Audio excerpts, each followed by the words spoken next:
Hello, this is Frank Falvey with Frank Presents, and today it's my privilege and honor to have the Franklin new Director of Arts, Culture, and Economic Development. Welcome to the town of Franklin, Shea. Thanks so Cory much. Shea. Yes, Cory. hello. Thank you so much for having me, Frank. I appreciate it. Cory, let's begin.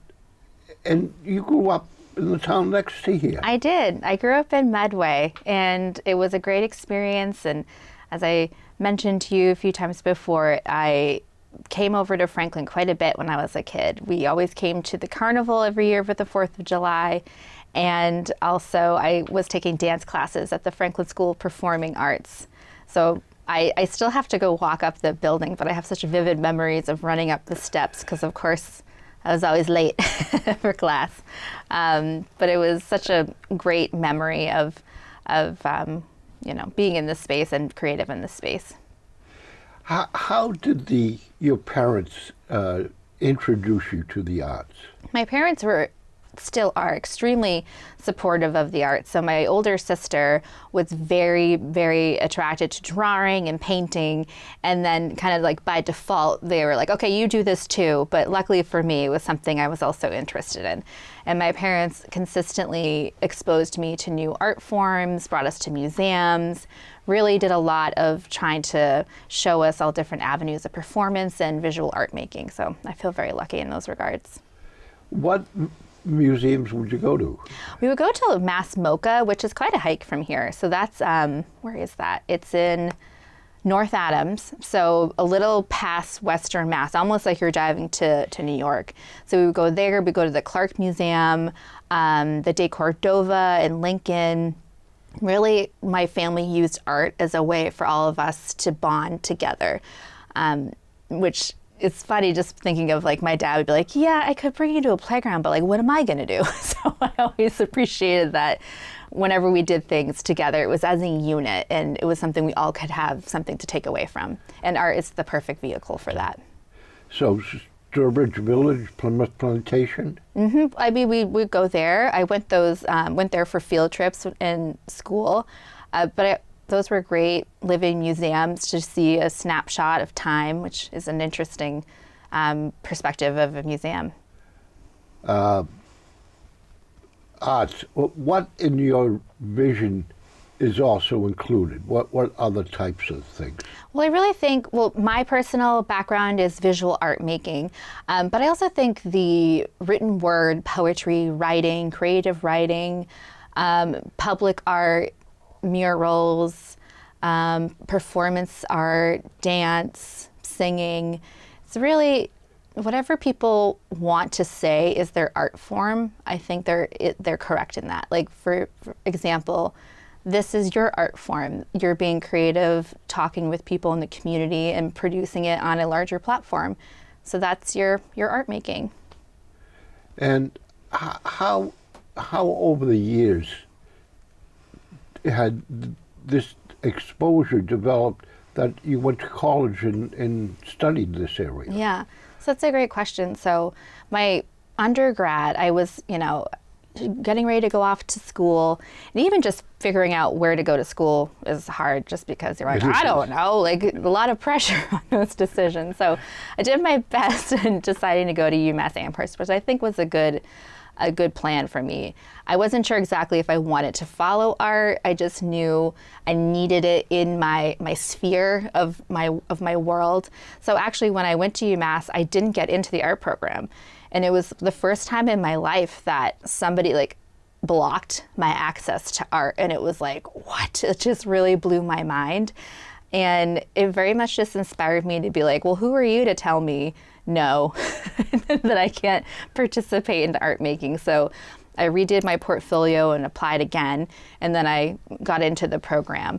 And then by the time I was graduating, my senior thesis, I won like best in show or whatever, prize that they had when you're leaving the program. So it very much gave me my first real kick in the butt of if I want to do something that I want to do, and if I want to put my art out there, I have to be the person to hustle to make it happen. I can't rely on other people in that way to pave the way for me, which can be difficult in creative careers, but it's that passion that creative people have, that you want to follow your dreams and make sure that you're really focusing on things that you care about. So that was really my first major wake up when it comes to art, that there's lots of blockades in the way. All right. Do you play a musical instrument? I don't. I tried to play the trumpet, but I didn't know how to read music. So it didn't work out. I used to. So when I was in high school, I was in my high school musicals, and that was fun. But Do you write? I would like to say yes, but it's mostly like in grants and snippets here and there. I wouldn't say it's a consistent practice. You wouldn't say it's critical reviews or novels or short stories? No. I mean, maybe one day. Everybody's got a little novel or short story in them, I feel like. But not yet. Do you do sculpture? I dabble, yes. Which something else I realized, like post, graduating BFA, is that throughout the program they really kind of narrowed down what media you should be focused on, and it kind of made me forget about all the other art like things I would make. And the past few years prior to my daughter, I was really exploring a lot of sculpture. I made this piece that was exhibited in a few galleries called Loss of Security, and I made a bunch of these like wooden houses with shingled sidings, and then I lit them on fire and then I installed them. It was honestly it was all about the process for me. It was really fun and a way to just, drastically change something you worked so meticulously on. It was an interesting piece. Gingerbread houses. I want to say that, they're wooden and, maybe that's what I got to explore next is gingerbread houses. Well, I'm thinking all the ones around Christmas time made out of food. Yeah. I'm like, okay. maybe. And I'll light those on fire. Scare everybody. So what hands-on creative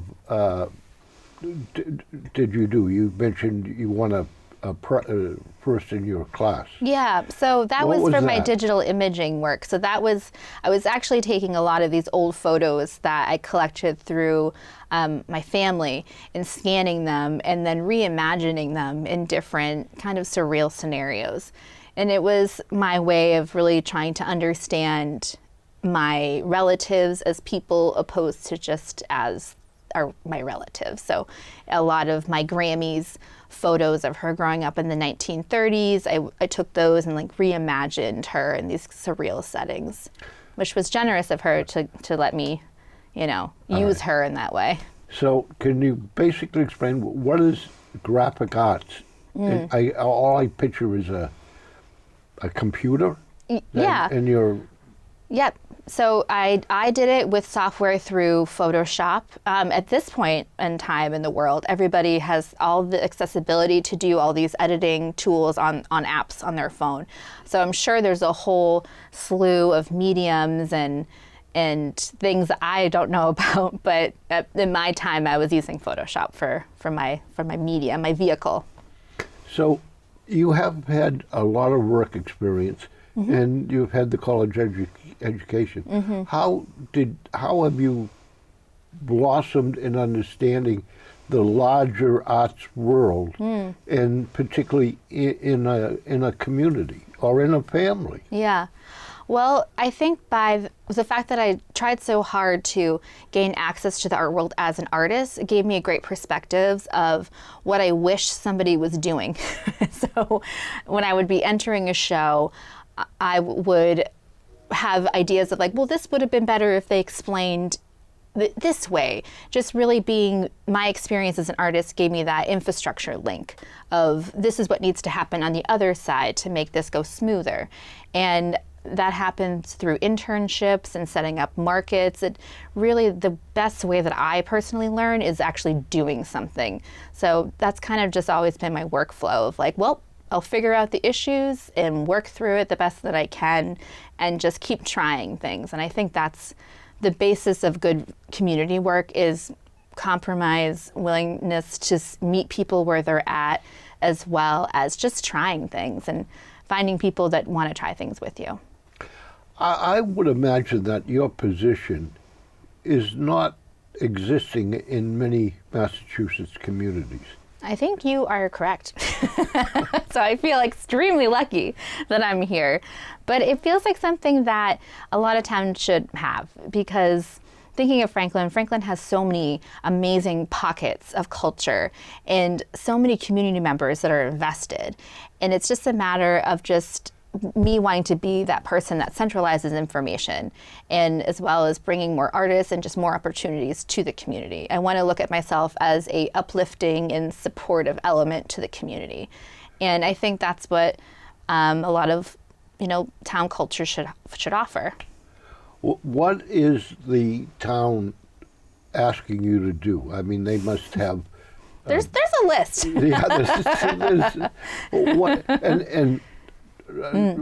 People watching, I need to explain that Cory is probably not even a month on the job, right? A few weeks.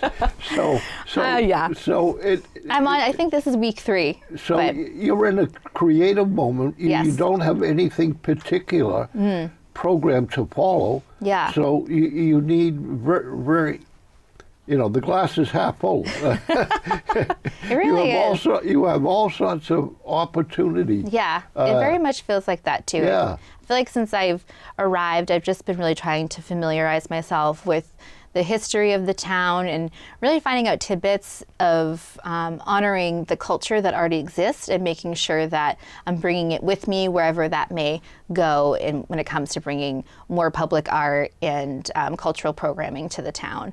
A big factor, or I should say a big project that I'm definitely already in my way with is rebooting the sculpture park, which is over by the police station on Panther Way. So the DPW did a fantastic job of really resetting the space. And right now I'm working on building the infrastructure and logistics and building the call for artists and really just building out the community partnerships and expectations of artists in the town and kind of being that in-between person of putting it all together. And what might be some of the other lists that the town has asked you to look at? Well, the town's asked me really just to be like the central point of information and bringing more economic opportunities that relate to culture. So something that we've been discussing is the fact that the World Cup is going to be at Gillette in, I think, 2026. So thinking about programming town-wide, like what does that mean? What type of markets should we have? What group should we be involved with? So it's a lot of planning. It feels strange because I'm new, it's like that's all I'm going to do for a little bit is just keep on planning and then have some programming come to fruition, which I'm excited for. But even more exciting than that is the celebration of American history. What is it? In 2000, is it 26?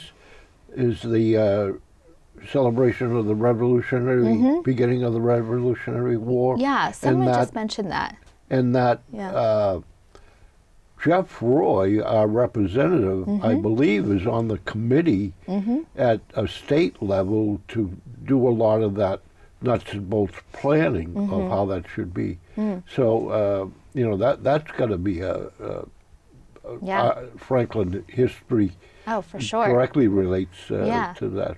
Especially just in, like a surface level of participating, thinking of coming over to Franklin as a kid and going to the 4th of July Carnival. Like, it's just like there's such a nostalgic staples that this town has that I'm really excited to keep carrying on with that. And the parade and all the other activities that went with it. That's going to be absolutely kind of fascinating. Mentioning the economic part of it, right? I gather that probably one of the things that I just saw is we're going to have a front porch program. Yeah, Porch Fest. Porch Fest. That I gather originated in Franklin, Tennessee. Now, I been to Franklin, Tennessee, not Yeah. for the Front Porch program. Yeah. But I can really picture how that might work and how different organizations would be able to have stuff at their facility, or in the case of the Porches. museum, on the porch. Yeah. I definitely am stepping in learning more of what the community has already have in motion. So I know that there is a committee for Porch Fest that has been working very hard in getting all the logistical details, which I can't imagine that must be difficult in finding the right porches, making sure it's walkable for people. And the town of Somerville for years has done a porch festival. Which, Well, they have. Yeah, it's really like a lovely event that really is inclusive to all community members and an awesome way just to support local musicians too. I used to be involved for 10 years. I was the treasurer of the Bread and Roses Festival in Lawrence, Mass. And 1 year I was its president. And I learned that one of the real difficult things is for non-profits that are ethnic groups. They have a very difficult time. One, accessing money. Two, becoming 501c3 corporations. And I know we have a growing cultural with people from India and the Devar, I'm going to ruin the name, festival that they put on. And yet someone like you can really help guide them through the nuts and bolts of being a nonprofit and having their culture and how to support it. I imagine there is could be a lot of grant money in places throughout the United States. Yes, there's a lot of grant money up for grabs. I want to make sure I get it and funnel it back into Franklin for us. Yeah. And there's also a lot of support from cultural institutions within Franklin too that are already doing that.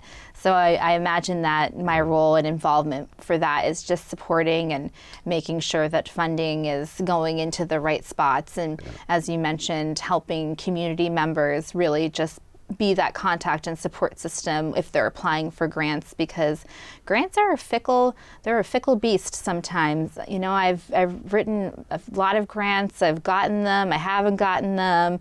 I've been on the review panels for some, and it's an interesting process. It's a lot of bias of whoever's in the room and whoever's reading, your proposal. Hopefully it connects with them. So my role, I feel very much, will be a support system in that way. I'm not particularly aware of any organization that could act as a financial nonprofit that either in the arts community, like say a high school, right? A high school can have endowments. The alumni could found a group and people could endow that if they so choose with money. I think possibly Franklin could be a type of community where you could think about endowments and maybe in a broader area to do it. So there's all different ways of doing things. My experience as treasurer with a nonprofit, it's a learning experience, even if you're an accountant, because it's nonprofit accounting, and it is That's very true. Nonprofit energy. And raising the money for the festival. There is an art to the whole thing. Absolutely, yeah. It's all about also all those timelines, getting a calendar organized too. Thinking of your calendar out there, it's like that's the calendar that I need to put in my office to get myself organized. Yeah, it's a good calendar outside. What are some of the things that you worked at jobs and have done? What type of organizations have you worked with? So I've worked, like, as I mentioned in our radio, I first launched my career at Starbucks because I had wonderful health insurance. And then I worked at Skinner, the auction house. And that was a for-profit art-related business that I really enjoyed. It was a wonderful experience. Learned so much about artifacts, antiquities that I still hold on to, especially because I love to thrift and buy, things on the secondhand scale. And then after Skinner, I worked at a nonprofit member-based art gallery in Cambridge, which I really loved. It was a great opportunity to work with groups of people that were making all different types of artwork, sculpture, 2D hanging, 3D hanging. So it was a lot of like working with people with figuring out how to install in the best way. Very creative people that needed kind of that in-between thought of how do I get my artwork in a display situation. So I love doing that because no day was the same. It was always something new and kind of wacky, which I enjoyed. And then after I worked there, I worked the previous place I was working as a director of an art center in Cambridge. So that really shifted my focus into more community programming and art education and working a lot with kids, which I hadn't done prior. And working with kids, they're wonderful. They will humble you in ways you never knew. But it was refreshing. I really enjoyed it. Yeah, and that seems to be a big thing in Franklin. Franklin has one of the largest populations of people under the age of 18 than any other city, both from a percentage point of view and from a raw number point of view. So the possibility of families and people under the age of 18 is so great here in Franklin and so wonderful. Yeah, it really is a great point to bring back of what I loved about growing up with my family was doing activities we could all do together. And I really want to make sure that I also am bringing that type of programming to the town where everyone in your family can participate and enjoy the culture. Yeah, that is absolutely wonderful. Let me ask this: is there a question that I haven't asked you that you'd like to talk about? I don't think so at the time, but I know how to find you to follow up. You do. Yes. Well, I'm here with Cory Shea. Cory, could you give us a title and your title? Sure. And how can people reach you and contact you? Great. So my name is Cory Shea. I have my business card here because, as I mentioned, I'm about 2 weeks in, and I want to make sure I say my email correctly. It's cshea@franklinmass.gov. And please email me or let's go get coffee and chat. I'd love to talk anything arts and culture and community related. Thank you so much, Frank, for having me. I really appreciate it. Thank you, Cory, for coming down, and I appreciate you coming on this program. Of course. Thank you for having me. You're welcome.